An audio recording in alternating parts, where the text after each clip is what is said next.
warahmatullahi wabarakatuh.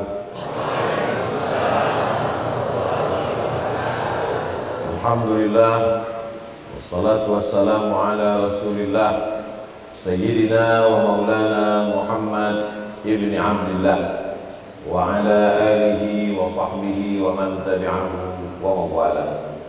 Subhanaka la ilma lana illa ma 'allamtana innaka antal alimul hakim. Rabbi shrah li sadri wa yassir li amri wa hlul 'uqdatam min lisani yafqahu qawli.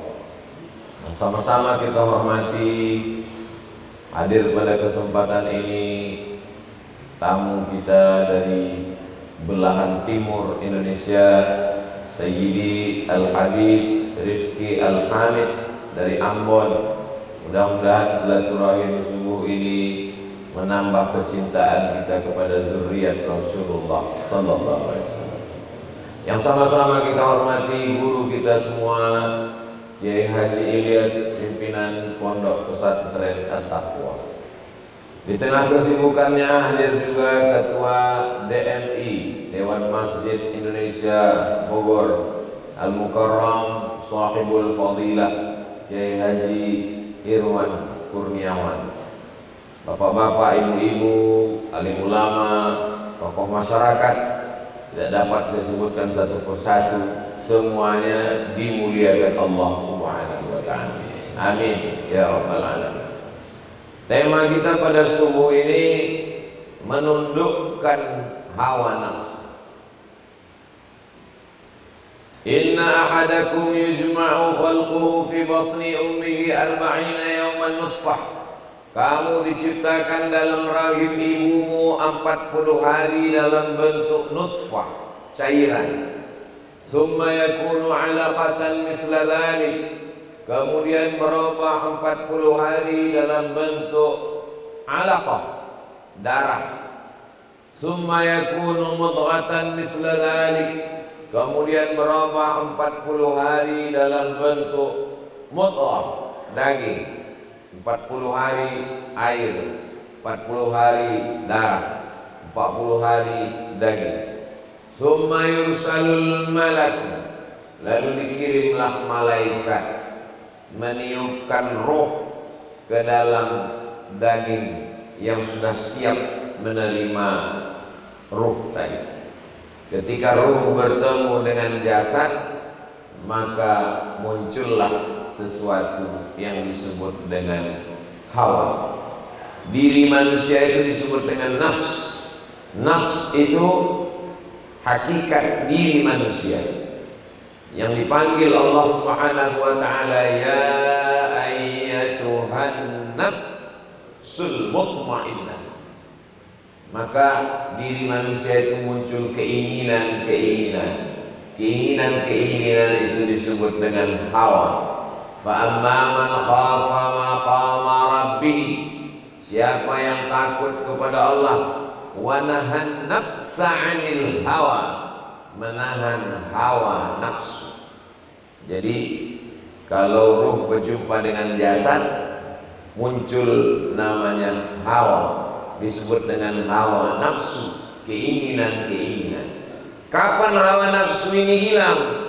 Ketika ruh berpisah dengan jasad, maka hawa nafsunya hilang. Jadi kalau ada di antara jamaah ini mengatakan, saya ini sudah tidak ada hawa nafsu lagi Pak Ustadz, berarti ruhnya sudah keluar dari jasad. Selama ruh bersemayam di dalam jasad, selama di dalam badan kita ini ada ruh, maka masih ada hawa nafsu. Bapak Ibu, masih ada hawa nafsu? Alhamdulillah. Berarti masih selera sarapan pagi nanti. Kalau sudah tidak ada hawa nafsu lagi, saya nih Pak Ustadz kok melihat istri saya nih kalau udah nggak ada nafsu, dua kemungkinan. Berarti sudah tidak ada lagi ruh dalam jasad, atau ruhnya masih ada, cuman nafsunya sudah berpindah ke lain. Mudah-mudahan kita dijaga Allah dari kejahatan-kejahatan fitnah akhir zaman. Jadi dengan berislam itu bukan berarti kita menghilangkan nafsu. Banyak orang yang salah paham setelah taubat, setelah hijrah. Dia bilang, saya sudah menghilangkan hawa nafsu saya, Pak Ustaz. Tidak, Islam tidak menghilangkan hawa nafsu. Contoh, ketika roh sudah ketemu dengan jasad, nafsu yang pertama muncul adalah nafsu makan. Jangan dibayangkan dulu, nanti air liurnya keluar. Saya sendiri menelan air liur sekarang. Nafsu makan ini dalam Islam tidak dilarang. Cerita tentang makan, manusia terbagi dua, ekstrim kanan dan ekstrim kiri, Eka dan Eki. Mohon maaf kalau kebetulan namanya ada. Eka ekstrim kanan, Eki ekstrim kiri. Yang ekstrim kanan tidak mau makan sama sekali, tidak mau makan sama sekali. Ini nama kelompoknya kelompok skeptis, kelompok asketis, kelompok yang tidak mau makan. Karena menurut dia kalau makan maka muncul libido seksual. Maka puncak dari kejahatan ini adalah makan. Akhirnya mereka tidak mau makan, hanya minum air putih saja. Karena kalau makan nasi karbohidrat, kalau dia minum teh muncul gula. Gula membangkitkan nafsu seksual. Itulah kenapa Ustaz Somad tidak dikasih air gula pagi ini. Ini sebagai contoh. Ustaz Somad ini kok nyindir-nyindir. Saya Ustaz yang tidak pandai menyindir-nyindir. Saya kalau mau saya minta, Ustaz jangan dikasih minum air gula. Karena kalau dia minum air gula, Ustaz jarang olahraga, gulanya bertumpuk, akhirnya muncul penyakit namanya diabetes mellitus.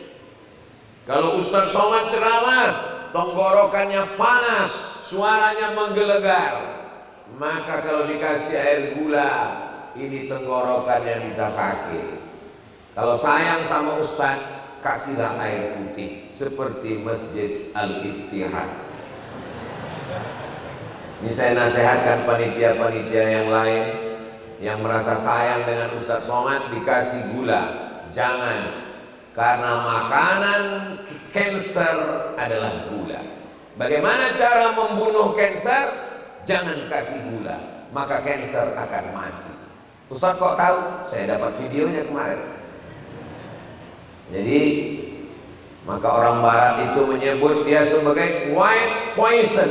White putih, poison racun. White poison racun putih. Racun putih itu bernama gula. Kalau mau selamat, tinggalkan gula, beralihlah ke air putih yang sehat. Setuju? Awas kalau minum teh manis nanti. Jadi satu kelompok ini mengatakan awal dari segala kerusakan dunia adalah makan, maka dia tidak mau makan. Ini kelompok kanan. Kalaupun makan, dia makan buah-buahan aja. Daging haram, nggak mau makan daging. Makanan berat nggak boleh, karena akan membangkitkan libido seksual. Jadi jahat nanti akhir. Ini kelompok kanan. Kelompok kiri adalah lawan dari kelompok kanan. Semua yang ada di dunia ini halal dimakan. Semua yang berkaki empat halal kecuali meja, itu pun karena keras. Tuh meja di sini satu kaki. Semua yang merayap halal dimakan kecuali kereta api. Bagaimana dengan Islam? Islam tidak ekstrim kanan, Islam tidak ekstrim kiri. Wa kadzalika ja'alnakum ummatan wasata. Kami jadikan kamu umat yang pertengahan. Makan, kulu, silakan makan. Ini ngomong-ngomong habis acaranya ada makan itu. Kabar gembira jamaah semua, ada makan bersama selesai acara di rumah masing-masing. Jadi jamaah silakanlah makan, karena Allah mengatakan kulu, makanlah, wala tusrifu, jangan berlebih-lebihan. Kulu, makanlah, min thayyibat, yang baik-baik saja, yang tidak baik jangan dimakan. Hurrimat alaikumul maitatu, haram makan bangkai, waddamu, darah. Apa itu bangkai? Binatang halal yang belum sempat disembelih. Kambing ditabrak truk, bangkai, jangan dimakan. Tiba-tiba saya dapat telepon suara orang napasnya tersengal-sengal. Assalamualaikum Ustaz. Assalamualaikum. Waalaikumsalam. Apa hukumnya ini Pak Ustaz? Apa namanya? Ini kambing baru aja ditabrak truk Pak Ustaz. Potong cepat daripada nanti mati. Potong. Boleh dipotong? Boleh. Udah selesai potong, telepon putus. Baru saya ragu, kambing siapa? Ditelepon lagi nggak ngangkat. Kambingnya halal, belum sempat dia sakratul maut, langsung bismillah, Allahu Akbar, maka halal dia dimakan. Tapi kalau kambing orang nggak jelas pemiliknya, haram memakan bangkai. Wadamu, darah, darah kambing ditampung di dalam piring, membeku, lalu kemudian dipotong-potong, ditauco, haram. Zaman saya kecil dulu di pasar itu banyak dijual dalam mangkok, namanya hati leher. Ada pula hati di leher. Darah ayam, darah kambing, darah sapi dipotong kecil-kecil, dimasak, ditauco. Haram hukumnya makan darah.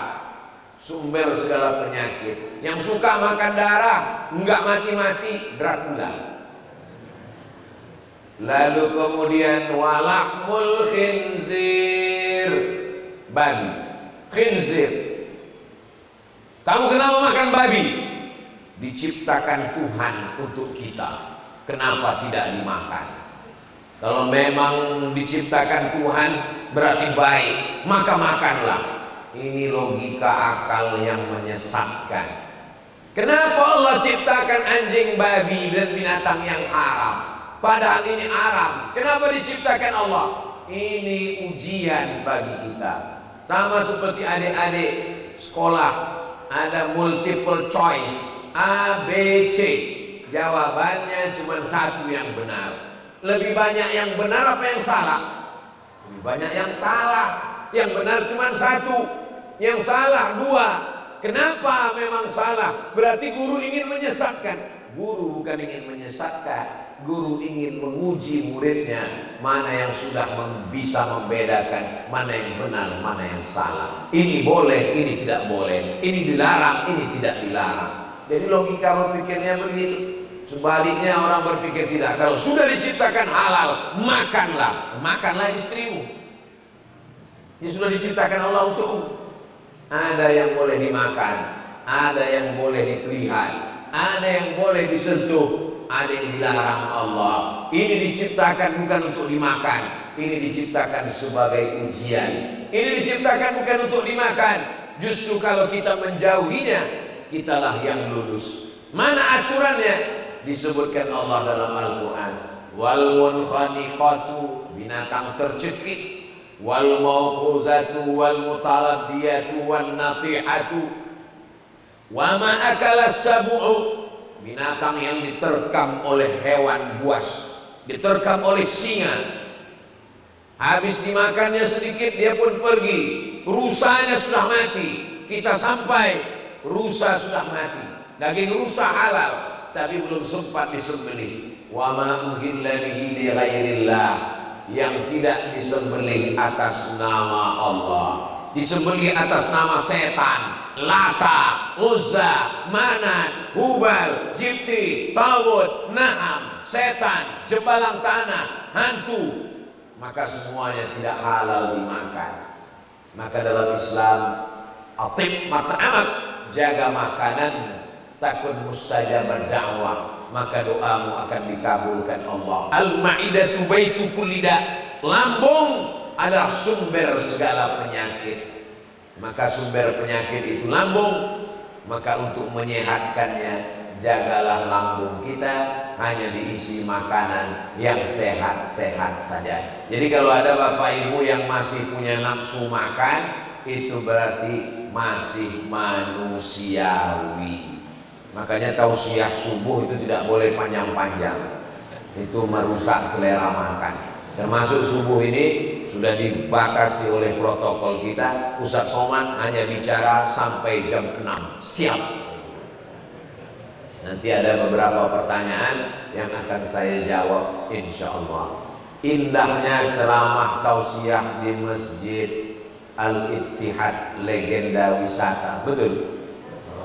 Jadi jamnya itu jelas, banyak jamnya. Ada jam di sana. Kalau mata Ustaz nggak jelas bisa lihat di sana. Jadi kalau saya lihat ke sana itu artinya saya ngelihat waktu itu sudah. Bapak Ibu yang dimuliakan Allah Subhanahu wa taala, pertama nafsu makan. Jadi makan dalam Islam itu gunanya untuk apa? Liuqima sulbahu, menegakkan tulang belakang. Asal udah tegak tulang belakang, dah cukup. Karena sholat tegak tulang belakang. Allahu Akbar. Jadi nanti kalau ada orang yang sarapan nasi uduk masuk, lontong sayur masuk, soto Padang, soto Medan, soto Kudus, soto Lamongan masuk. Kalau ditanya, kenapa kamu makan banyak sekali? Untuk menegakkan tulang belakang. Itu enaknya ngaji sama Ustaz Somad. Dikasih dalil untuk yang mau makan banyak. Ustaz kenapa nggak makan? Saya makan banyak. Kenapa Ustaz nggak gemuk-gemuk? Ini sudah takdir dari Allah SWT. Gak usah pikirkan omongan orang. Dunia ini aman-aman saja. Yang buat kita pusing itu omongan orang. Kurus dibilang kurang makan, gemuk dibilang penyakitan. Mau kurus mau gemuk gak penting. Yang penting sehat, bisa beribadah. Ibu yang masih selera makan, makan saja, gak usah pikirkan omongan tetangga. Setuju?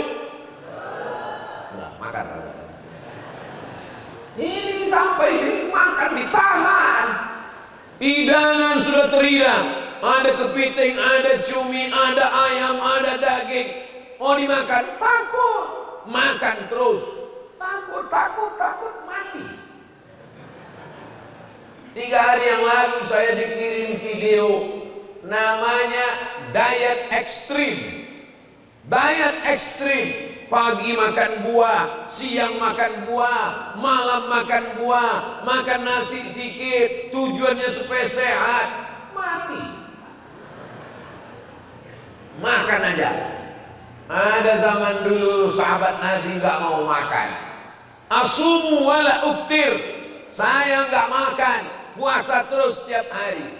Nabi marah. Apa kata Nabi?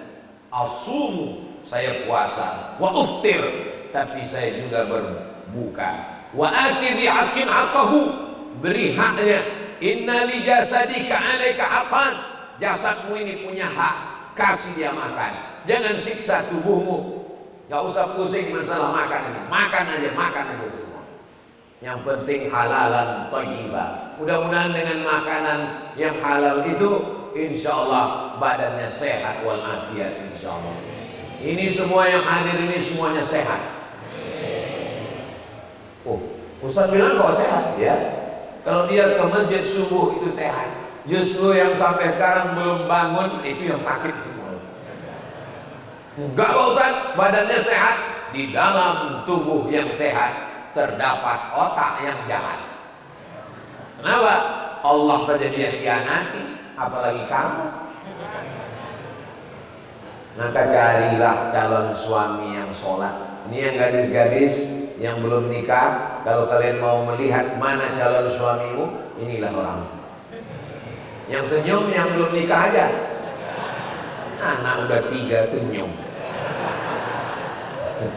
Yang senyum itu sebenarnya ikut bahagia dengan kebahagiaan anak-anak muda ini. Luar biasa nih, banyak sekali anak-anak muda yang datang subuh ini. Kalau anak-anak muda sudah sholat subuh, insya Allah tidak lama lagi Palestina akan merdeka. Insya Allah. dari bunyi takbirnya ini masih takbir orang-orang yang luar biasa. Allahu Akbar.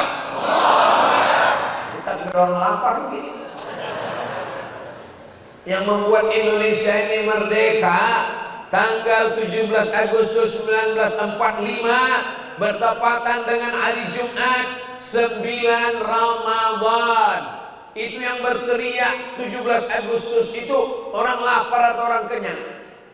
Orang lapar yang bisa berteriak menyerang Belanda. Serbu Belanda, takbir. Itu orang lapar. Orang kenyang mana bisa takbir? Negeri ini merdeka karena orang-orang lapar, tapi dia tetap makan. Allahu Akbar, Allahu Akbar. Allahumma laka sumtu wa bika amantu. Tapi perhatikan dulu azan maghrib. Ini kalau udah puasa ini semua azan itu mirip azan maghrib. Saya sanggup puasa tiap hari. Jangan 3 hari saja. 13, 14, 15. Man ja'a bil hasanati falahu asyru amsalihha. Siapa yang melaksanakan satu kebaikan dibalas 10. 13, 14, 15, 10, 20, 30. Siapa yang puasa 3 hari sama seperti puasa 1 bulan. Kalau cuma 3 hari kecil, saya sanggup lebih banyak dari 3 hari. 8 hari. Senin, Kamis, Senin, Kamis, Senin, Kamis, Senin, Kamis. Kalau cuma 8 hari sepele. Saya lebih banyak dari 8 hari. 15 hari. 1, 3, 5, 7, 9, 11, 13, 15, 17, 19, 21, 23, 25, 27, 29. Namanya puasa Nabi Daud. Ibu-ibu dengarkan baik-baik. Puasa Nabi Daud. Ini ada suaminya. Assalamualaikum Pak Ustaz. Waalaikumsalam. Ada yang mau saya tanya. Apa Bu? Suami saya itu sholat Nabi Daud Pak Ustaz. Sehari sholat, sehari enggak. Enggak ada itu. Mana ada sholat Nabi Daud? Yang ada itu puasa Nabi Daud. Berpuasa sehari, makan sehari. Puasa sehari, makan sehari. Ini bagus. Siapa yang melaksanakan ini? Ya nggak bisa Pak Ustaz. Kalau kita puasa Nabi Daud nanti kita kurang energi, kurang karbohidrat, kurang vitamin C, panas dalam, sakit. Pernah nyoba enggak? Saya ketemu dengan jamaah. Makanan terhidang kami semua makan. Pak Haji nggak makan. Mohon maaf Pak Ustaz, saya sudah ada aturan untuk diri saya sendiri. Saya puasa Nabi Daud. Oh, sudah berapa lama Pak Haji? 2 tahun. 20 tahun puasa Nabi Daud. Sehat. Andai didudukkan dia di sini, dia duduk di sebelah saya, duduk kami di sini. Lalu datang dokter, tutup muka kami, suruh tanya, siapakah yang sakit di antara berdua? Saya juga sakit. Padahal dia sehat walafiat. Itu menunjukkan puasa Nabi Daud sehat. Kenapa puasa Daud? Kenapa bukan puasa Nabi Isa? Kenapa bukan puasa Nabi Yahya? Nabi Yahya tidak punya istri. Nabi Isa tidak punya istri. Jadi kalau Nabi Isa dengan Nabi Yahya puasa, maklum kan tidak punya istri. Nabi Daud, sebelum saya ceritakan, tolong ibu-ibu tarik napas panjang. Sudah siap? Nabi Daud istrinya 100. Jadi kalau bapak minta 2, itu belum ada apa-apanya Bu.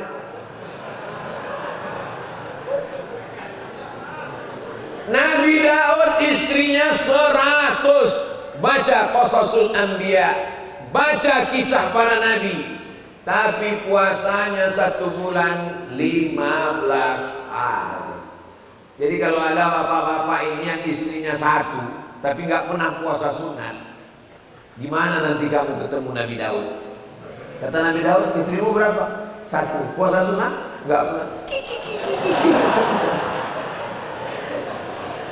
Nabi Daud istrinya 100. Puasa sunatnya 1 bulan 15 hari. malulah kita kepada Nabi Daud. Tapi nggak enak Pak Ustadz, saya udah coba puasa Nabi Daud, tiba-tiba bertamu ke rumah orang disuruh makan. Pas saya jadi sohibul bait, datang tamu nggak enak kalau nggak makan. Makanya ngaji. Kalau ngaji, kita sebagai tuan rumah, datang tamu, ya saya enak aja, saya bilang, tamu silakan makan, saya sedang puasa. Tamunya lahap makan, nggak masalah. Begitu juga ketika saya bertamu, kata tuan rumahnya, mohon maaf Pak Ustadz, Ustadz silakan makan, kami puasa. Ya bagus, saya nggak ada saingan. Kenapa? Karena kalau kita puasa sunat, faman sya'a falyasum, siapa yang mau lanjutkan puasa, lanjutkan. Waman sya'a falyuftir, siapa yang mau berbuka, silakan berbuka. Misal saya hari ini puasa sunat, habis ini diajak sarapan. Ustaz Somad sarapan, ya terserah saya. Kalau saya mau lanjutkan puasa, saya bilang, mohon maaf Bapak Panitia, saya puasa. Kalau saya mau berbuka, ya boleh, niatnya sudah sampai. Innamal a'malu binniyat. Nah, Ustaz Somad nanti kalau diajak buka puasa, Ustaz puasa atau lanjutkan? Ya saya lihat dulu lauknya apa. Kalau cuma telur dadar, mubazir, saya puasa. Tapi kalau ada ikan asin sambal terasi, apa boleh buat? Siapa yang tahan? Ini berat, men. Nah, jadi silakan yang mau puasa lanjutkan, yang tidak puasa. Jadi nafsu yang pertama, belum jam 6 lagi Ustaz. Yang pertama adalah nafsu makan. Kalau sudah makan, muncul nafsu yang kedua. Itulah dia nafsu libido seksual. Ada ketertarikan melihat lawan jenis. Mohon maaf, jangan tersinggung, jangan sakit hati. Bapak masih tertarik lihat perempuan? Alhamdulillah. Kalian masih sehat guys. Dulu dikhawatirkan anak laki-laki mengganggu anak perempuan. Sekarang anak laki-laki mengganggu laki-laki. Ya Allah, selamatkan generasi ini dari LGBT. Support dari Barat, Eropa, Amerika luar biasa. Ini fitnah akhir zaman. Maka didik anak-anak kita dengan pendidikan yang benar, pendidikan yang islami. Jangan sampai terjerumus pada perbuatan bangsa kaum Sadum. Kampungnya disebut dengan kaum Sadum. Perbuatan mereka itu yang disebut dengan sodomi. Na'udzubillah. Namanya dibuat keren, LGBT. Padahal ini jangan dibuat keren-kerenan, jangan ditutupi namanya. Bilang aja nama yang sesungguhnya, pencinta lobang tai. Ustaz Somad jangan ngomong begitu di masjid, depan kiai, nggak sopan. Omongan Ustaz jorok, kotor. Kalian tahu omongan itu kotor, kalian tahu omongan itu jorok, mendengarnya saja menjijikkan, apalagi yang melakukannya. Tapi kenapa kalian tonton filmnya? Kenapa kalian tonton sinetronnya? Kenapa kalian tonton acaranya? Padahal pembawa acaranya homoseksual. Kenapa kalian saksikan filmnya di bioskop? Padahal artisnya adalah yang mendukung LGBT. Kenapa kalau ustadznya ngomong kalian katakan menjijikkan? Tapi kenapa pelakunya kalian saksikan tiap hari?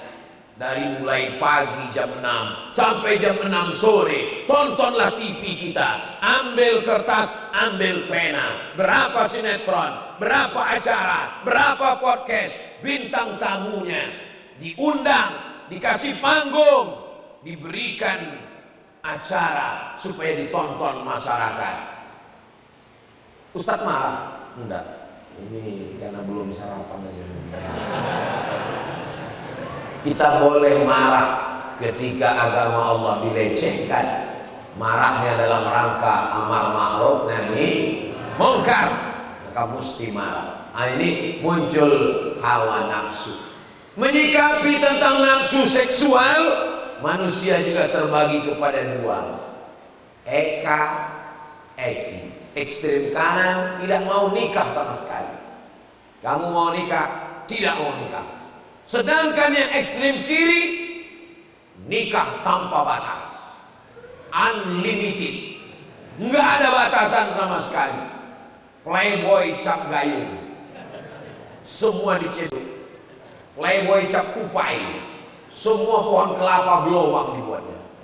Nah, maka dalam Islam, wa kadzalika ja'alnakum ummatan wasata, kamu dijadikan sebagai umat yang pertengahan.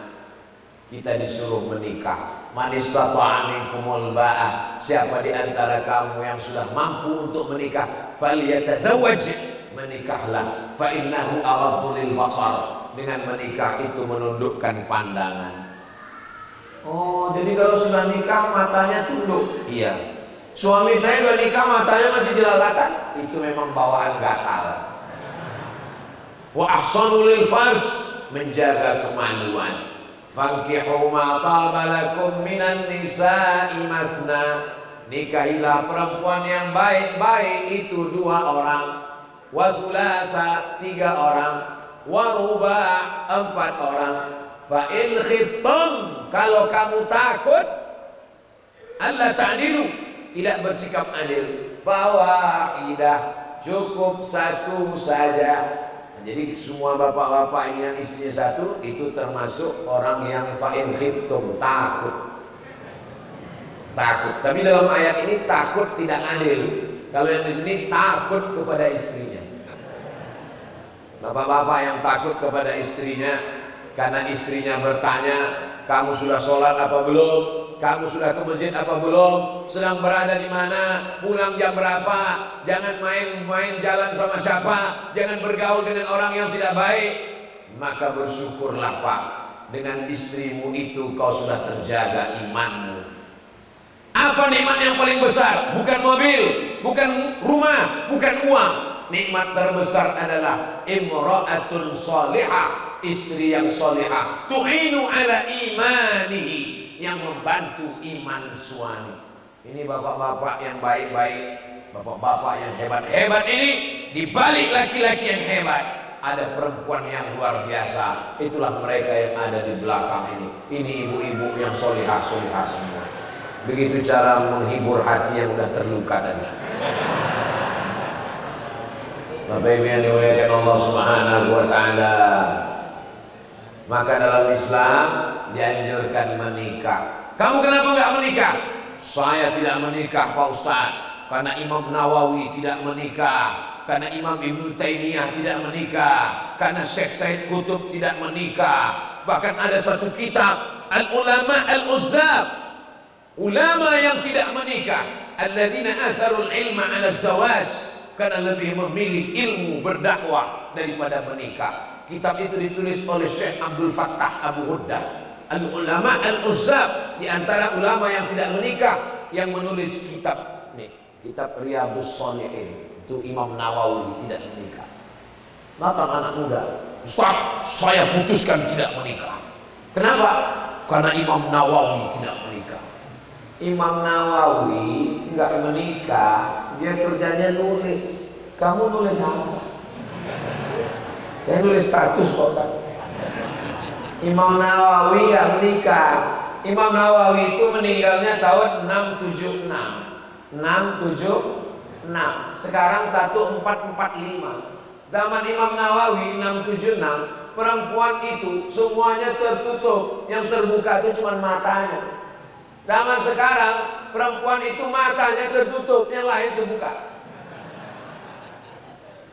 Imam Nawawi sibuk menulis Arba'in, Imam Nawawi, Riyadhus Shalihin, Imam Nawawi, Al-Azkar, Imam Nawawi, Sahih Muslim disyarah Al-Minhaj, Imam Nawawi, Rawdatul Talibin min Umdatul Muftin, Imam Nawawi, belajar ulumul hadis disyarah oleh Imam Suyuti, Tadribur Rawi syarah Taqrib, Imam Nawawi, Al-Majmu' syarah Muhazzab, Imam Nawawi. Imam Nawawi hanya menulis sampai akhirnya meninggal dunia. Itulah imam yang luar biasa. Imam Nawawi datang ke Mesir, mau ziarah ke kubur Imam Syafi'i, baru melihat kubahnya dari jauh, menetes air matanya, bergetar jantungnya. tidak jadi dia berziarah. Tak sanggup menemui Imam Syafi'i walaupun sudah berada di liang lahat. Akhirnya dia pergi pulang ke Damaskus. Kedatangan Imam Nawawi ke Mesir didengar oleh Imam As-Subuki. Imam As-Subuki dapat kabar, Imam Nawawi datang. Iya, mana dia? Dia sudah pulang. Imam Subuki pulang mengejar Imam Nawawi. Sampai ke Damaskus, dia tanya orang Damaskus, mana Imam Nawawi? Imam Nawawi pulang ke kampungnya di Nawa. Imam Subuki mengejar ke Nawa. Sampai di Nawa, Imam Nawawi sudah meninggal dunia. Imam Subuki berziarah. Setelah berziarah, Imam As-Subuki pergi ke Damaskus, ke tempat mengajarnya Imam Nawawi di Darul Hadis Al-Ashrafiyah. Darul Hadis, tempatnya hadis, karena dia menghafal hadis, mensyarah hadis, menulis hadis.